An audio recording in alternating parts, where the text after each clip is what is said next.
your divine destiny through opposition. In our lives, we do face a lot of troubles, a lot of opposition. Pag sinabing opposition, this is something that opposes you. It's something that it stops you from doing something. It stops you from fulfilling something or from entering. Kumbaga, if you are uh, the one that comes in, may something na nagbablock sa'yo. That is the opposing force. Kung naalala nyo yung physics natin, di ba? Merong mga tinatawag na friction, may inertia. If you still want to go back to those times, lalo sa mga nag-high school na rito, you will understand yung ibig sabihin ng mga terms na yun, no? sa science. But the thing is, we don't want opposition. No one wants to be opposed, or no one wants to be contradicted or be conflicted with anyone. Ayaw natin ng gulo, ayaw natin ng away. But these things are bound to happen. And God allows these things to happen para sa kanyang sariling mga purpose, sa kanyang sariling pinaplano para sa kanyang mga anak. So, your divine destiny through opposition. Without the opposition, you will not be able to go through your divine destiny. Ano po yung divine destiny? Ito po yung iyong future. This is your destination, kapatid. May plano ang Panginoon para sa ating lahat. Para sa iyo, para sa lahat sa atin. And yung destination na yan, yung destiny na yan, hindi mo mararating yung plano ng Panginoon kundi ka dadaan sa mga pagsubok. Kundi ka dadaan sa mga taong ayaw sa iyo. Kundi ka dadaan dun sa mga taong iiwan ka. Yung pababayaan ka. May mga taong ganun, kapatid. Akala mo okay sila, yung pala iiwan ka sa ere. Maraming ganun. Yung times na pinakamahirap, sometimes yung pa, doon pa sila papasok. Kung saan kailangan mo sila, bigla sila nawawala sa ere. And therefore, they are opposing. No?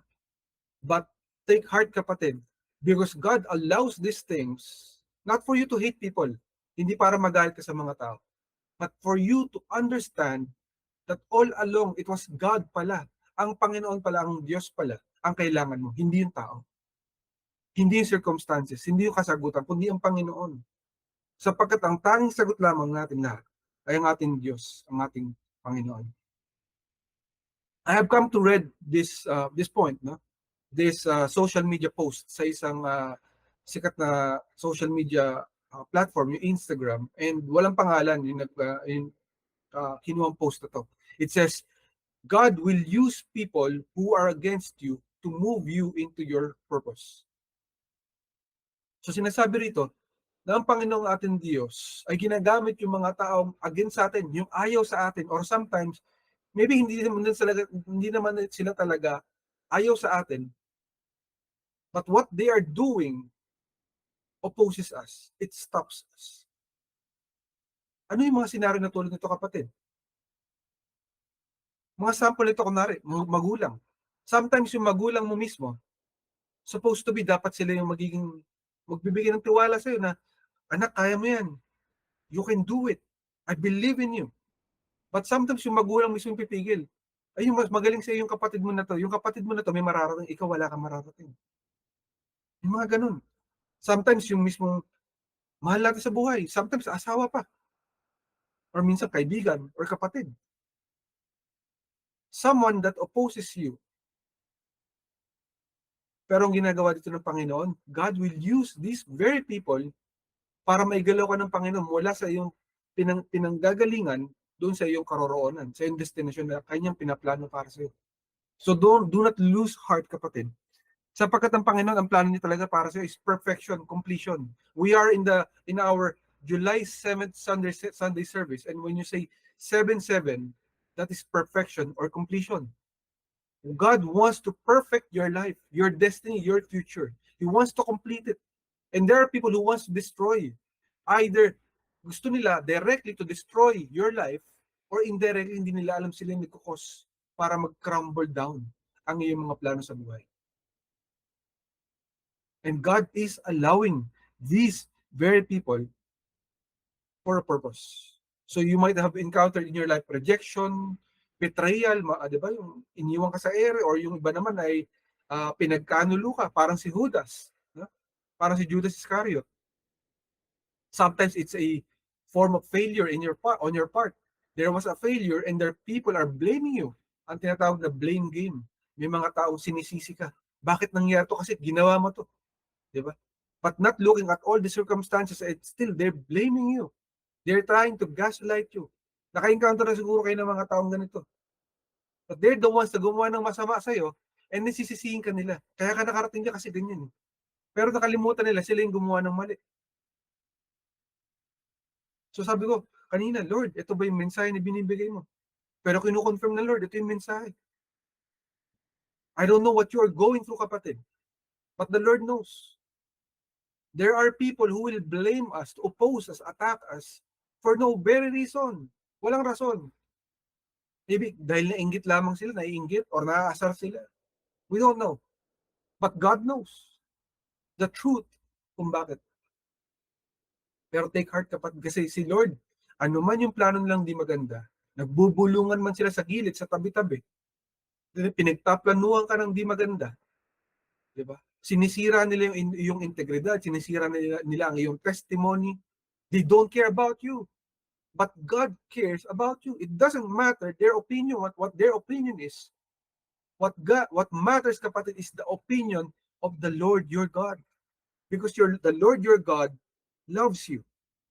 In Genesis 50:20 it says, as for you, you meant evil against me, but God meant it for good, to bring it about that many people should be kept alive as they are today. This is something to do with the story of Joseph, kapatid. If you remember the story of Joseph, no? Sa Israel, siya po yung naging si Joseph the Dreamer, kung narinig niyo yung Joseph the Dreamer. He had a really worse history sa buhay niya. Napakasaklap na nangyari sa kanya.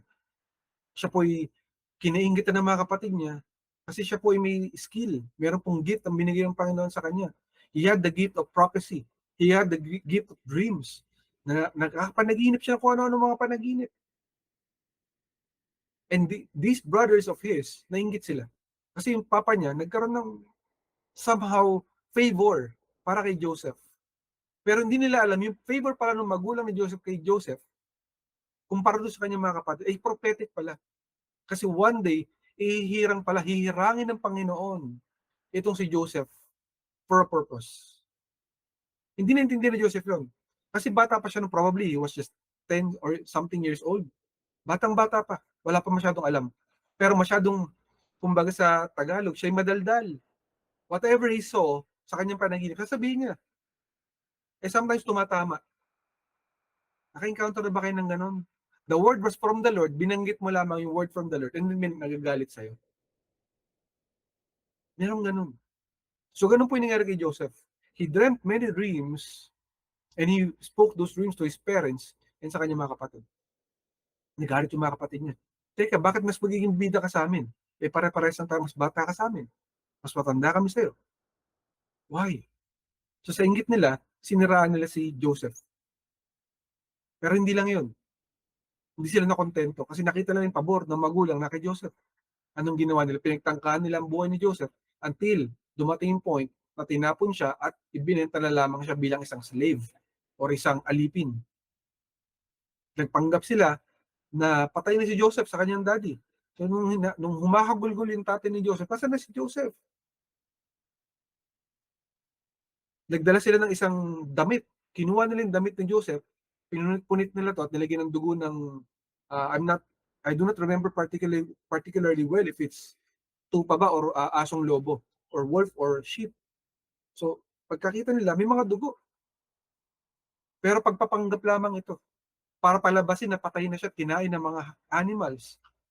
The truth is they had their own purpose to oppose, to be an opposition to the divine destiny of Joseph. Hindi nila naintindihan yun. Akala nila inggit lang sila. Kapatid, you will encounter people like this. People na naiinggit sa'yo. People na hindi man sila naiinggit. Sometimes, nakaranas na ba kayo, kapatid? When you share the word of Jesus Christ, then the evil people will come from anywhere. Bigla silang aatake sa'yo, galit na galit. Bakit nagsasabi ka tungkol sa ganyan? Para-pares lang tayo ng Diyos. pupunta ka ng impyerno. Dahil diyan sa Jesus Christ mo na yan. Hindi mo ba alam, maliban kay Jesus Christ, may iba pang Diyos. People are like that. Evil will come from people, not because they are evil. Hindi po yung tao mismo ang evil. No.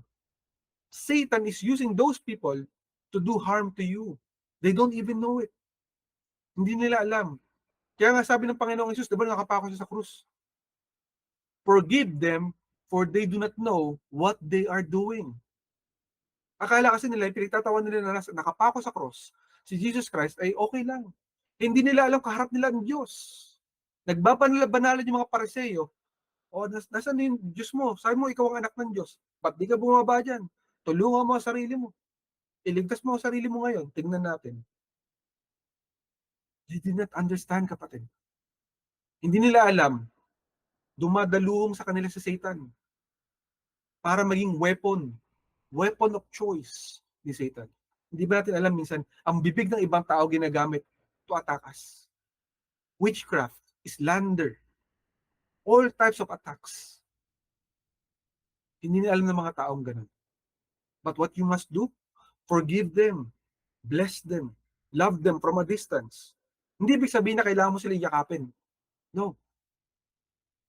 There are times na mayroong inaalis ng mga tao ang Panginoon sa buhay mo because hindi ka makarating sa destination mo dahil sa mga taong yun. Naintindihan mo natin yung kapatid. Hindi lahat ng tao meant for us to be together. That's one thing that we have to understand. Kahit mahal na mahal natin sometimes ang isang tao, may mga taong ilalayo sa atin ng Lord because sila magiging kapahamakan natin. Pag nandiyan sila, mapapahamak tayo. Maybe one day they will return. But for you to be able to go through your divine promise, na plano ng Panginoon para sa iyo, kapatid, they have to get out. Sometimes we need to be isolated. Minsan, pakiramdam mo, bakit mag-isa ako, Lord? Nasaan ka na? Bakit pinabayaan mo ako? Diba? Madalas yun ang tanong ng mga tao. Pero hindi mo alam, tinitrain ka na pala ng Panginoon papunta sa iyong death. Yun ang pinaplano ng Panginoon sa iyo. No? And sometimes we do not know it. Na kaya pala yung mga tao na yun nanggugulo. Kaya pala yung mga tao na yun iniwan tayo. Kaya pala yung mga tao na yun inaalipusta tayo, inaapi tayo. Why? Kasi gusto ng Panginoon na tanggalin sila sa ating destiny. So that tayo makapunta tayo sa pangarap at plano ng Panginoon para sa atin. Kasi bawat isa sa atin, ikaw, ako, lahat tayo, kapatid, may pangarap ang Lord para sa iyo. The Lord has a divine plan and purpose for you and me. For all of us. Kailangan maintindihan natin yung kapatid. And these people, para silang, alam mo yung crabs, yung mga alimango, I'm not sure if that's the right Tagalog, alimasag or alimango, na kapag umakit sila sa basket para makaligtas sa pagkakaluto, parang di sila maluto, hatakin nila. Kaya yung salitang crab mentality, di ba yung mga Pinoy, paborito nila yan, ay kaya lang naman malakas yan dahil sa ganun, kaya ko rin yan. Di ba ganun ng mga Pinoy? Mahilig alipusta ng ibang tao with using one word, two words. Hindi na alam, nagagalit sa kanila ang Lord. So maraming taong ganun. They say things to attack us. Crab mentality, envy, pag-inggit, ganun. Pero hindi mo alam, yung mga tao pala na yun, inaalis ng Lord. To purify your life, to isolate you so that mas makagalaw ka sa plano ng Panginoon para sa iyo. So ganun po yung mga kapatid ni Joseph. Nalayo siya sa mga kapatid niya for so many years. Nalayo siya sa nanay tatay niya. Biruin mo 10 years old or something. Inalis ka sa magulang mo, napakasakit mo. At hindi lang yun, nakulong siya, napagbintangan pa nga siya na may ginawang krimen, hindi niya ginawa. Naging alipin. Hindi siya sanay doon because he had a good life doon sa lupang pangako, kasama niya yung kanyang magulang, si Jacob. Ganda ng buhay niya. Like a royal family. And then one day, paggising mo, nandun ka na, nakakulong ka. Diba? He had so much trouble, si Joseph. Nawalay siya sa mga taong mahal niya sa buhay. Pero hindi niya naintindihan, nung time na yon, kaya pala sinalayo ng Lord doon kasi kailangan niyang umalis doon para ma-achieve niya yung kanyang destiny. You and I, all of us, we have a future. And unless the Lord takes away these people from our lives, we cannot go to that part of our life, kapatid. So do not regret When people want to destroy you, want to attack you, just forgive them. Magpatawad. That's your assignment. That's our assignment, kapatid. Mahalin sila from a distance and pray for them that God will bless them. That they will come to know the Lord Jesus Christ. That is our assignment. Why? Kasi one day, the Lord will reward you. And in the eyes of these people, He will show kung sino yung kanyang anak. One day, kapatid. Kaya dito nakalagay sa salita ng Panginoon, you meant evil. Ginawa mo ang kasamaan sa akin. Isang, I'm not sure sa Tagalog na term ng evil, no? Isang kasamaan na ginawa mo sa akin. Pero, ninais to ng Panginoon para sa kabutihan. Masama ang plano, pero mabuti ang plano ng Panginoon. Na-realize ni Joseph yun. Kasi hindi siya magiging second to the Pharaoh, or technically tanggalin mo na second to the Pharaoh. He was already the Pharaoh of Egypt. Kasi sabi ng Pharaoh, gawin mo na lahat dito sa Egypt at sa buong mundo. The superpower of the world is Egypt right now. You will be the leader of the entire world. Joseph, dating slave, dati nakakulong, bibigay ko sa lahat ng power. Only in title, I am higher than you. Hello, kapatid. Naintindihan mo ba yan, kapatid? Only in title, sinabi ng Pharaoh that he is higher than Joseph. When God calls you, it doesn't matter kung nasan ka. When He is rewarding you, wala makapipigil. Even the highest person in the land. So, huwag mong mamalitin, kapatid, ang iyong sarili. Kasi hindi mo alam kung anong plano ng Panginoon para sa iyo. People might try to harm you, to destroy you, but when God says something for you, and He is for you, no one can stop Him. He wants the best for you, kapatid. So remember that, kapatid, the next time na isipin mo na iniiwan ka ng Panginoon, meron siyang plano para sa iyo. But these people who are attacking you sometimes in your life, maybe baka madalas, di ko alam, no? Di natin alam. Only you will know the truth about your life. But there are people who are like a wall. Kapatid, for you to go to the breakthrough, di ba gusto natin yan, salitang, kapatid, pray for me, I want a breakthrough para sa aking pamilya, breakthrough para sa aking marriage, breakthrough para sa aking finance, breakthrough para sa aking health. Why do you say breakthrough? Because there's a wall, may pader. Yung problema na yan, isang pader. Yung tao na yan, isang pader. Na kailangang wasakin ng Lord, tibagin ng Lord, para magkaroon ng breakthrough. Nagets natin? Breakthrough. You break through a wall. Isang pader ng problema, isang bundok ng problema na hindi natin kayang tibagin. Who will break it? The Lord. And you will become an overcomer if you have faith in the Lord, because He will be the one to fight for you.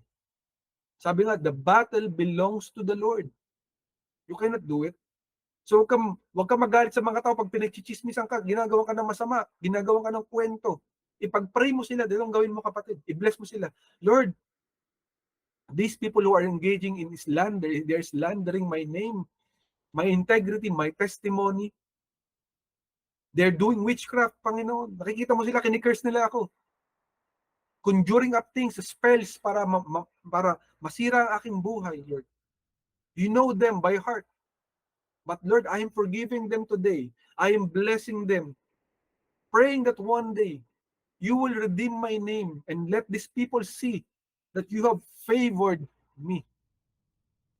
Yun ang dapat mong gawin, kapatid. When people attack you from out of nowhere, at hindi mo deserve yung ginagawa nila, sa Lord ka kumapit. And one day, the Lord will reward you, just like Joseph. Naisip ba na Joseph na one day magiging Pharaoh siya? No. Wala sa plano yun, kapatid. Out of nowhere, bigla siya naging Pharaoh. Kasi na-impress yung Parao eh. Tinawag lahat ng mga nananaginip, yung mga mangkukulap at kung sino-sino pa. I had a dream. Yung panaginip ko, hindi ko alam ba't ganon. Tawagin nyo lahat ng mga magagaling dyan, mga magicians, mga dreamers, mga prophets natin, tawagin nyo. Nung tinawag silang lahat, wala makapagsabi kung ano nangyayari. Si Joseph, sinabi sa kanya kung ano yung panaginip niya, kasi hindi niya rin makalala yung panaginip niya. Sabi nga ng mga magicians, teka, Mahal na pero eh. Paano na masasabi yung interpretation ng dream mo? Hindi mo nga mabanggit sa amin yung panaginip mo. Sabihin mo muna yung panaginip mo. Diba? So si Joseph, he came in, sinabi sa kanya yung panaginip niya, ininterpret yung panaginip niya. Wow! What a miracle! And there and then, sabi niya, if you think na ito pala mangyayari sa Ehipto, sa buong mundo, in a few years time, ano sa tingin mo ang dapat gagawin? Sabi ni Joseph, kumuha ka ng tao na matalino at may wisdom so that he can manage the entire land. Hindi alam ni Joseph, interview na pala yun. Final interview for the greatest position on earth. Take this into account, kapatid. Sino ang nag-hire kay Joseph? Si Lord o yung Pharaoh? Ang CEO ng buhay natin hindi si Pharaoh, hindi si president, hindi si manager, hindi si teacher, hindi magulang natin. Kapatid, ang big decision sa buhay mo si Lord. The one who holds your future, my future, all our futures, si Lord. Joseph did not apply. God hired him. It's one thing that we have to understand. Focus point na binigay sa atin ng Panginoon, number 1, God allows opposition to reveal His glory. Why is God allowing people to attack us? Why is God allowing people to try to destroy us? Because yan, kapatid, ay para sa kanyang kaluwalhatian, sa kanyang glory. So that masasabi mo sa dulo ng lahat ng bagay, tunay nga may Diyos. Tunay nga may Panginoon ako. Nakikita niya lahat ng bagay. Bakit hinayaan ng Lord na magkaroon ng karamdaman ng sakit? Because God will be glorified. Bakit, Lord, hinayaan mo na magkaroon ng problema kami financially? Bakit, Lord, hinayaan mo to na magkaroon ng problema sa bahay, magkaroon ng problema sa bayarin, magkaroon ng problema sa ganito, sa ganyan, ang dami. Why? Because God allowed it so that He could get glory. But meron dong clause, kapatid. For you to get over that trouble, are you having faith with the Lord? Are you trusting Him? Because pwedeng hindi ka makaligtas. Pwede ka mag-give up. Lahat tayo pwede mag-give up. If you give up early before you get your reward, bago mo pa makuha yung biyaya mo, yung sagot ng Panginoon, pwede may mangyari. Hindi mo na makuha yung dapat mo makuha. Take in consideration, Judas. Ligtas na po si Judas dapat, kapatid. Pero ano nakita niya? Nakita niya yung pera. Nagalit siya kay Jesus Christ. Hindi niya alam pinaka-best, yayaman sa buong mundo. Nasa tabi niya, kausap niya. Pero nakitasilaw siya eh. Ang daming pilak dito. Gusto ko ng pilak. Kapatid, huwag mong i-exchange yung plano ng Panginoon sa iyo para sa panandali ang sagot sa mga problema mo. So when people are trying to oppose you, to destroy you, what you need to do is pray. First, bless, and then pray. Because alam mo dapat, yung katapusan na to, yung dulo. Ano yung dulo? God will be glorified. And when God gets the glory, anong ibig sabihin nun? Talo ang Lord? Talo ka? No. When God gets the glory, ibig sabihin nun, tagumpay. Isulat mo, ilista mo na yun. Tagumpay. Resurrection, restoration, vindication, recompense, victory in the eyes of the living God. Ganun ang ating Panginoon. So ano man yung problema na hinaharap mo, kapatid, today, the Lord knows it. Before pa yan nangyari, before mo nakita at pumasok sa iyong dimension, alam ng Lord yun because God is not bound by time. Hindi po nasasakop ang ating Panginoon ng oras, ng ating sitwasyon. He is above our situation. One thing that we have to understand. In Psalm 23:5 in the ISV version, it says, "You prepare a table before me, even in the presence of my enemies. You anoint my head with oil, my cup overflows." Yan po ang ginagawa ng ating Panginoon. Alam niya na magkakaroon tayo ng mga kaaway. Hindi dahil sa naghahanap tayo ng away. Kapatid, hindi po plano ng Panginoon na maghanap tayo ng kaaway. Walang ganun. That's not part of the story. The story is people will try to attack us, even those closest to us, out of no reason. Hindi nila alam, sabi nga natin kanina, ginagamit sila ng kaaway para tayo atakihin. Pero sinasabi ng Panginoon, sa presensya ng taong ito, one day, He will prepare a table. Ano yung table yun? Banquet. Pagkaing masasarap. Rewards, kapatid. Favor upon favor upon favor. To show you and these people who are attacking you, or maligning your name, your reputation, your security, your testimony, your integrity, they're trying to destroy you. Na teka, may kakampi siya. Ako yung kakampi niya. Ako ang Diyos Ama niya. Hindi ko siya iiyon, hindi ko siya pababayaan. Nagkakamali kayong lahat. Di ba? What great answer. Imagine mo kung in-answer na ng Panginoon si Joseph nung unang panahon, di ba? Lord, tinapon nila ako. Iligtas mo ko dito, makabalik agad ako sa lupang pangako. Hindi. Hindi siya niligtas ng Lord. It took time. Years, decades probably. Pero nung nakita sila, that was the greatest answer. Why? Kasi yung mga kapatid niya nakakulong, gutom na gutom. Nangihingi na sa klolo. And now is the time for you to see that Joseph was the most powerful man on earth, na may kakayanan na palayain sila. Kaya sabi niya, you meant evil for me, to me, but God meant it for good. So God will prepare a table before the presence of your very enemies that are attacking you. Kaya nga, you anoint my head with oil. Umaapaw. Pag sinabing oil, kapatid, blessing, grace of the Lord. Overflowing blessing from the Lord. Do you want that, kapatid? If you want that blessing from the Lord overflowing, first you have to forgive people, bless people, love people, even if they're not lovable. At it doesn't mean that you have to love them na kailangan idikit mo agad sila sa'yo. No. You can love them from a distance. Pray for them. Because there are people that are not meant to be with you. In Job 1:8 in the NASB version it says, the Lord said to Satan, have you considered my servant Job? For there is no one like him on the earth, a blameless and upright man, fearing God and turning away from evil. Ito, mga kapatid, marami rito, hindi nila nakikita itong senaryo na to. Ang alam lang nila, si Job ang may isa sa mga taong may pinakamatitinding problema sa buong mundo, pagsubok na dumating sa kuna. Hindi nila naintindihan, nung nagharap-harap po yung mga angels tsaka si Satan at humarap sila sa Panginoon, ang nag-entrada, ang nag-introduce ng topic, hindi si Satan, ang Lord. So nung nagpunta pa sa Satan, no, siguro may mga report siya, nakita mo ng basigan yan, baka pwede ko nang parusahan to, pwede ko tong gawin para ano kasi may kasala siya, ganyan. Wala pong ginawa to si Satan kundi manirap manggulo. So probably during that time,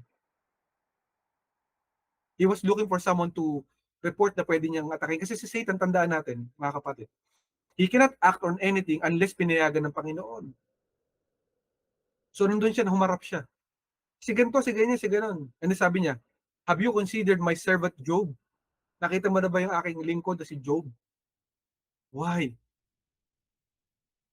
Bakit pinabayaan ng Lord na maging ganon? No. The Lord is telling you right now, all of us, na pinagmamalaki niya tayo. Na kapag ikay nakaliligtas sa iyong mga sakuna, sa iyong mga challenges sa buhay, sa iyong mga problema, at lumalaban ka, umaahon ka, umaangat ka sa mga problema mo, pinagmamalaki niya sa kaaway. Yung pong ginawa ng Panginoon kay Satan. Kaya sa Satan sabi niya, kaya naman yan naging okay ganyan dahil binibless mo, tanggalin mo yung blessing, tingnan natin, baka kalimutan ka na niya, di ba? But you can see, kapatid, may battle. Hindi natin nakikita, but it was happening, and it is happening even today sa mga tao. Alam ng Panginoon yung sa kanya at alam ni Satan yung sa kanya. Kung nagiging sa ating kapatid yun. Pero ang nag-entrada ng usaping ito, ang nag-introduce si Lord. Ganun niya tayo tinitingnan, kapatid. Because God is allowing opposition so that you can go through the divine promise and God will get the glory. So that you can go to your divine promise, kapatid. Para makarating ka sa destination mo, yung future na planong ibigay sa ng Panginoon, you have to go through that. Malamang to, kapatid, when you are going through a promotion sa trabaho, when you are getting your blessing, when you're getting better things in life, the attack will come to stop it. So you have to learn to recognize it. Kapag may mga attacking gano'n, ibig sabihin si Satan natatakot. Ayaw niya marating mo yun. Bago ka pa makarating doon, nanakawin niya na. I-stop niya na. Baka mag-give up to, baka kalimutan ng Lord. Diba? Time and time again, yun na siya. So huwag kang magtaka kasi yun ang gawain niya. Ang gawain niya magmasid, nakaganon lagi siya. Teka, ano ba rito yung pwede kong atakihin dito? Diba? Parang ganito yung pattern niya eh. Mahina siya rito, pwede kong atakihin. Ganun siya. Gawain niya yun. From the very beginning of time until today, ganun ginagawa niya. So dapat alam mo kung may kaaway ka kapatid, meron tayong kaaway. So yung mga tao na umo-oppose sa atin, na umaatake sa atin, hindi sila ang kaaway. Si Satan. Satan is using these people to attack us. But don't worry, because in all of these things, God will get the glory. I remember at one point in my life, no, we were supposed to start this ministry, Ancient Doors Church. And there were people who were angry at me. Because bakit ko gagawin to? There were people who betrayed me. At that point, kailangan ko sila. Because I was not okay during that time. I was in one of the hardest part of my life. And yet they have betrayed. But what I realized was God was allowing that thing to happen and so that I can go to the divine promise. And so yung assignment, hindi dapat yung magalit. Ang assignment is to forgive, to let go. And maybe one day God will reconcile everything. Kapatid, we all go through those things like that. We encounter people who will betray us. Even loved ones, mga pinakamalalapit sa atin, kahit magulang, kapatid, or anak, it can happen. We have to expect, sabi nga, the unexpected. But what we need to do is pray. Pray and forgive and love. And so that one day, yung promise ng Panginoon, yung kanyang plano para sa atin, it can go through. That's what we need to do.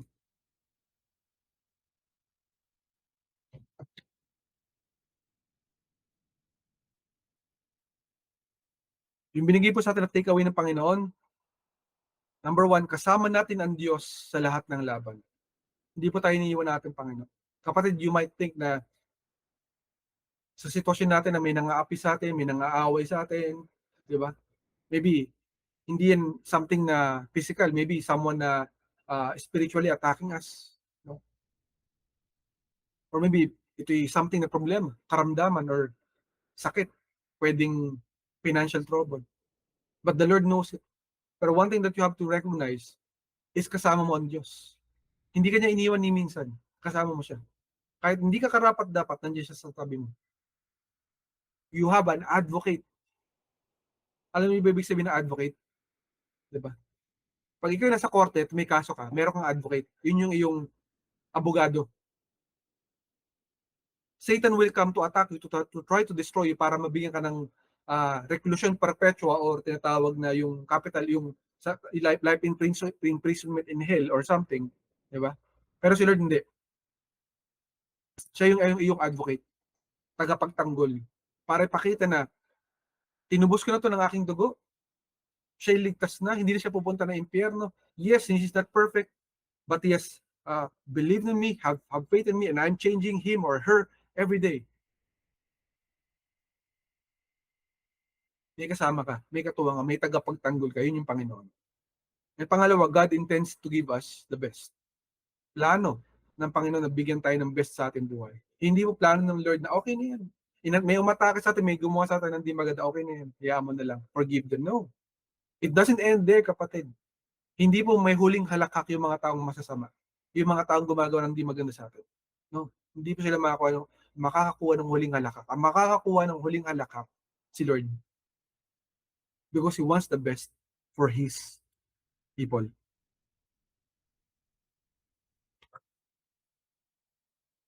In Psalm 23:4, it says, even though I walk through the valley of the shadow of death, I will fear no evil, for you are with me, your rod and your staff, they comfort me.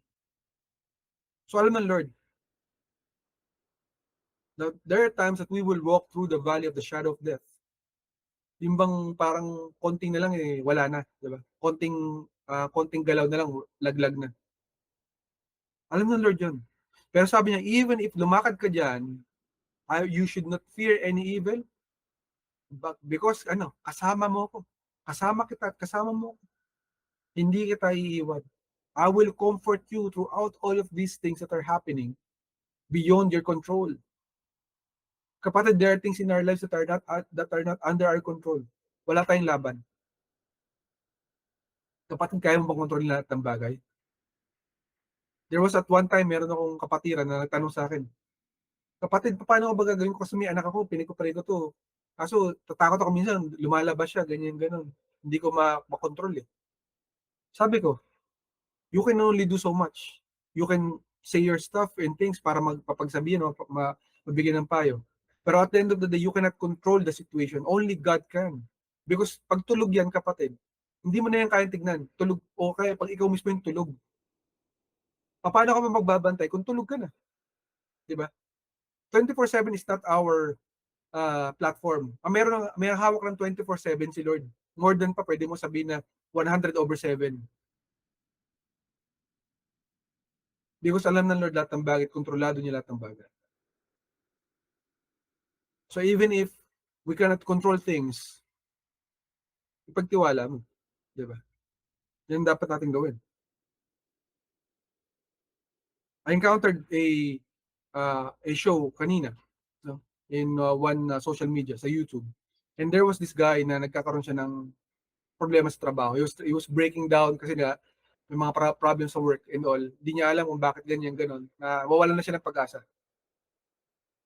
So tinawagan siya ng asawa niya, punta ka rito, merong something dito sa bahay. Hindi naman sinabi sa kanya. So pag uwi niya, not knowing what's happening, parang gusto niya na mag-give up. Ayaw ko na, hindi ko na kaya. Sa trabaho to napakahirap. And then pag nagulat siya pagdating niya, merong isang grupo doon ng mga tao na nililinis yung buong bahay nila. Matagal na pala nilang hindi na nalilinis yung lugar nila, yung ginugupit yung mga damo.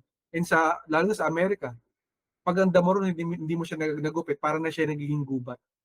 So pagdating niya, nakita niya, sobrang linis. At wala siyang binayaran kahit piso, kahit 5. Because the people that came there to clean the garden, the yard, were Christians. And they came to bless them. Sabi niya, I cannot explain this, pero sabi niya, I think that the Creator is speaking to me. Thank you people, thank you guys, tinulungan niyo ako. Sabi ng Lord, bago ko dumating dito, keep going. Keep going.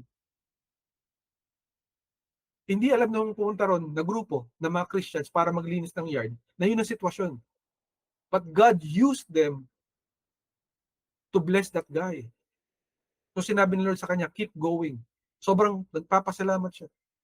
Ganun din ang sinasabi sa atin ng Panginoon. There are times in our lives parang ayaw na natin. Sobrang hirap. But the Lord is telling us today, keep going. Continue, anak. Laban, lakad, anak. Takbo, anak. Sasamahan kita sa laban mo. Hindi kita iiwan. In Psalm 23:6 in the King James Version says, surely goodness and mercy shall follow me all the days of my life. And I will dwell in the house of the Lord forever. Yan ang plano ng Panginoon para sa atin, the best. No? Hindi po katapusan na. Na pag may nang api sa atin, may mga tao nag-oppose sa atin, okay na. No. God has a plan for us. Goodness and mercy, yung awa ng Diyos, yung kabutihan ng Diyos. Sabi dito, it will follow us. Susundan tayo ng kabutihan, ng pagmamahal ng Panginoon, ng awa niya, all the days of our lives. Hindi po sinabing isang araw lang, okay na. Tuwing Sunday lang, no. All the days of our life. At ang sinasabi dito ni David, and I will dwell in the house of the Lord forever. Ano po ibig sabihin yan? Yung presensya ng Panginoon ay sumasa atin araw-araw. Wala pa tayo sa langit, kapatid. Nandito pa tayo sa lupa. We will dwell in the house of the Lord forever. Yun yung ibig sabihin ng kapatid, sapagkat tayo templo ng Diyos. We are the temple of the living God and He knows what we are going through. Day and night, every second, every minute, kapatid, alam niya. So do not lose hope sapagkat kasama mo siya. His mercy, His goodness, His kindness, His love for you will never abandon you.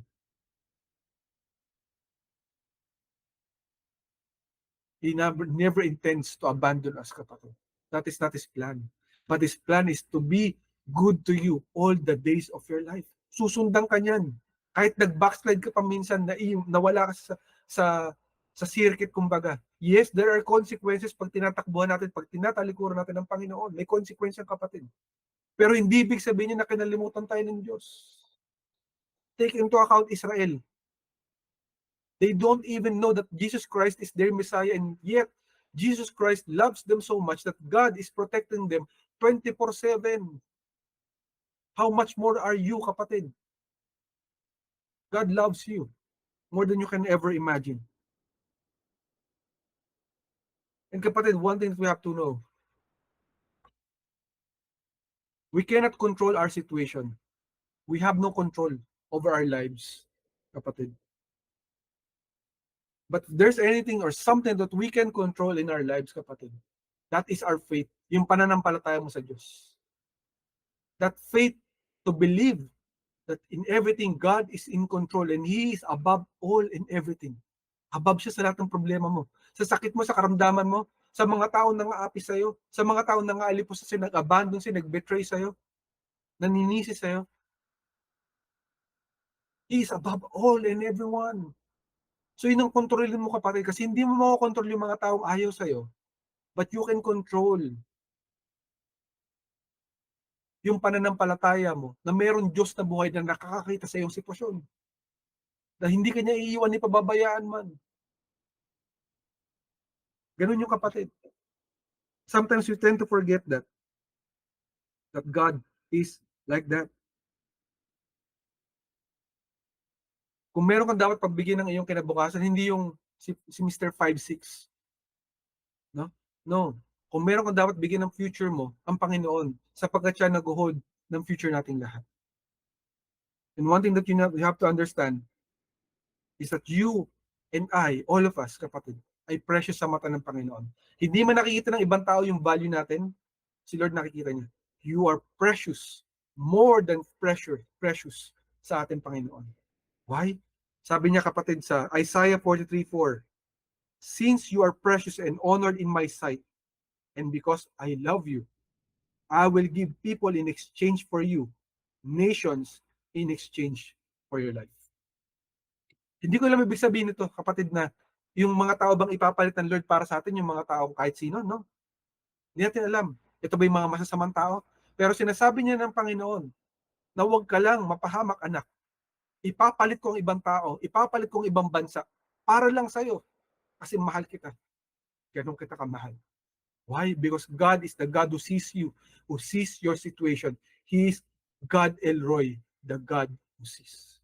So no matter what, kapatid, ang pinagdadaanan mo, nakikita ng Panginoon ang buhay mo, nakikita ng Lord ang pagpapagal mo, nakikita ng Lord ang puso mo. Laban lang, kapatid, tayo lang, kapatid, sapagkat kasama mo ang ating Diyos na buhay. Yun ang mensahe ng ating Panginoon. Salamat sa kanyang pag-ibigay ng kanyang mensahe sa ating lahat. And kapatid, maybe this is the first time that you are encountering this ministry, this message, and you might not know me, you might not know Ancient Doors Church, and maybe worse, baka hindi mo pa kilala ang ating Panginoong Jesucristo. Kapatid, meron nagmamahal sa'yo, at yun ang ating Panginoong Jesus. Mahal ka niya kung saan ibinigay pa niya ang buhay niya para sa'yo. 2,000 years ago, He died for you and me, for all of us. Only if kilalanin mo siya bilang Diyos tagapagligtas, makukuha mo yung pag-ibig niya para sa'yo, para sa ating lahat. Kung gusto mo makuha yung pag-ibig niya para sa'yo, kailangan mo maniwala sa kanya, kapatid. Why? Because all of us, kapatid, ay bound to die one day. Mamamatay tayo sa mundo na to. Walang makakapigil. May pupuntahan tayo, may destination tayo. Yun yung kamatayan. At pag tayo ay namatay, dalawa lang ang pupuntahan mo. Either impyerno or langit. Of course, I believe we will not choose impyerno or hell. You would want to choose heaven. And for you to go to heaven one day, you have to believe kay Jesus Christ na sinacrifice niya ang buhay niya para sa iyo bilang ultimate sacrifice para hindi na ikaw ang pupunta sa impyerno, kundi ikaw, kapatid, ay makapupunta sa langit. Siya na naging daan, the mediator, para maging bilang kabayaran sa iyong mga kasalanan. If you believe in Him today, and you will make that prayer, kapatid, you will receive eternal life from Christ Jesus our Lord. So I urge you, pray with me today, kapatid. Let us pray. Panginoong Jesus, Panginoong Jesus, Humihingi ko ng tawad sa lahat ng aking mga kasalanan. humihingi ako ng tawad sa lahat ng aking mga kasalanan. Patawarin mo ako. Patawarin mo. Tinatanggap kita Tinatanggap kita ng buong puso, ng buong puso, isip at kaluluwa. isip at kaluluwa. Ikaw na Ikaw na ang Panginoon, Diyos at tagapagligtas ng aking buhay. ang Panginoon at Diyos at tagapagligtas ng akin. Panginoong Jesus, Panginoong Jesus, salamat sa buhay na walang hanggan salamat sa buhay na wala ka na regalo mo. na regalo mo. Tinatanggap kita. Tinatanggap kita At Panginoon, na Panginoon habang nandito ako sa lupa, habang nandito ako sa lupa. tulungan mo ako maging mabuting tao Tulungan mo ako maging mabuti sa pamamagitan ng Espiritu Santo. sa pamamagitan ng Espiritu Santo. Salamat, Panginoon, Salamat, Panginoon, sa buhay na binigay mo sa buhay na binigay mo sa krus ng Kalbaryo. sa krus ng Kalbaryo. Alam kong ligtas na ako Alam kong ligtas na sa pangalan mo. sa pangalan mo. Maraming pasalamat. Maraming salamat. Ito ang aking panalangin Ito po ang aking panalangin sa pangalan ni sa Jesus. pangalan ni Jesus. Amen, amen at amen. Amen, amen at amen. If you pray that prayer, kapatid, congratulations sa'yo. You're now a new creation. The old is gone, the new has come. God loves you and wants to work on your life so that you will encounter His grace upon your life. Kapatid, if you want to know more about Jesus Christ, I urge you, reach out to us in social media platforms in Ancient Doors Church, and we will be more than glad to help you out. Congratulations sa'yo, kapatid.